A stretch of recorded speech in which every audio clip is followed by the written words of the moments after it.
আসসালামু আলাইকুম ভিউয়ার্স। আজকে আপনাদের সাথে শেয়ার করব ভোলা মাছ দিয়ে পুঁইশাক আলু রান্না। তো প্রথমে আমি একটা বাটিতে প্রয়োজনীয় পেঁয়াজ, রসুন আর কাঁচামরিচ নিয়ে নিয়েছি। আর পোয়া মাছ বা ভোলা মাছকে সুন্দর করে হলুদ এবং লবণ মাখিয়ে রেখেছি। প্রায় 10 মিনিটের মতো মাখিয়ে রাখলেই হবে। কড়াইয়ে পরিমাণ মতো তেল নিলাম। এবারে সেই তেলে পেঁয়াজ, রসুন এবং কাঁচামরিচ দিয়ে দিলাম। মোটামুটি করে ভেজে নিব, খুব বেশি লাল করলে চলবে না।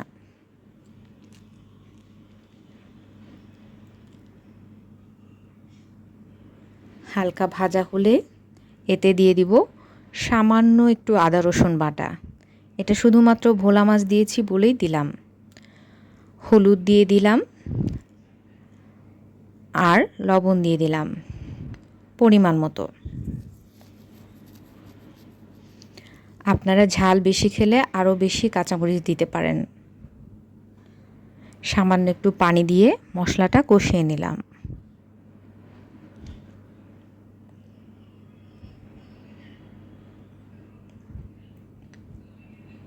এই মশলাতেই মাছটা কষে নিতে হবে, তাই আরেকটু পানি দিয়ে ফুটিয়ে নিলাম।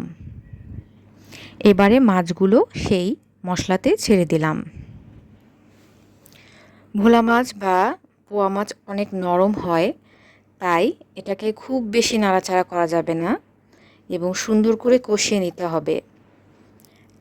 কারণ এই মাছের একটু গন্ধ থাকে, এই জাত গন্ধটার জন্যই এটাকে সুন্দর করে মাছটাকে কষাতে হবে। আর খুব সাবধানে নেড়ে উল্টিয়ে দিতে হবে। এই দেখুন, আমি মাছটাকে খুব সুন্দর করে কষিয়ে নিচ্ছি।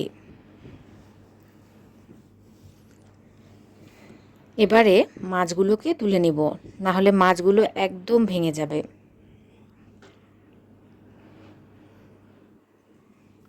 এই যে দেখুন, মাছগুলোকে তুলে নিয়েছি। এবার ওই মশলাতেই আলু আর পুঁইশাকের শক্ত ডাঁটাগুলো ছেড়ে দিলাম। আলু আর এই ডাঁটাগুলোকে সুন্দর করে কষিয়ে নেব এবং মোটামুটি 50%-এর বেশি সিদ্ধ করে নিব। এই যে ভালোভাবে কষিয়ে দিলাম,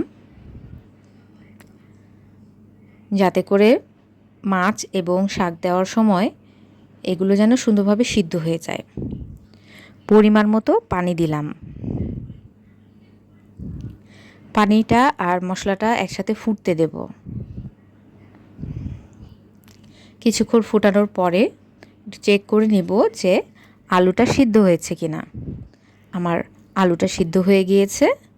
এবারে আমি এতে শাকগুলো ছেড়ে দিব। খেয়াল রাখবেন যেন ঝোলটা একদম ফুটন্ত হয়। এই ফুটন্ত ঝোলেই শাকটাকে ছাড়তে হবে। শাকটাকে হালকা করে নেড়ে মশলার সাথে একটু মিশিয়ে দিলাম। এবারে ঢাকনা দিয়ে ঢেকে দেব। শাক দিয়ে অনেকখানি পানি বের হয়েছে। এই পানিতে পুরো তরকারিটা সিদ্ধ হয়ে যাবে।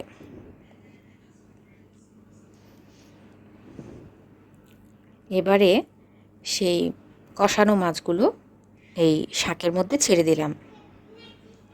মাছগুলোকে হালকা করে সুন্দর করে ছড়িয়ে দিব, যাতে মাছটা সুন্দরভাবে শাকের সাথে শাকের মধ্যে ডুবে থাকে আর শাকের ফ্লেভারটাও মাছের মধ্যে ঢুকে যায়।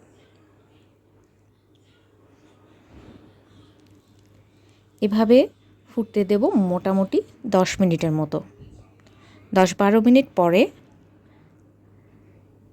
ঢাকনা খুলে দেখব যে সব কিছু সুন্দরভাবে সিদ্ধ হয়েছে কিনা। দেখুন, অলরেডি তরকারির রং চলে এসেছে। আমি সামান্য একটু ঝোলটা শুকিয়ে নিলাম। গরম গরম ভাতের সাথে অনেক দারুণ আর সুস্বাদু লাগে। আপনারা খেয়ে দেখবেন, এভাবে ট্রাই করে দেখবেন। আমার চ্যানেলটি সাবস্ক্রাইব করবেন এবং আমার পাশে থাকবেন। Thank you.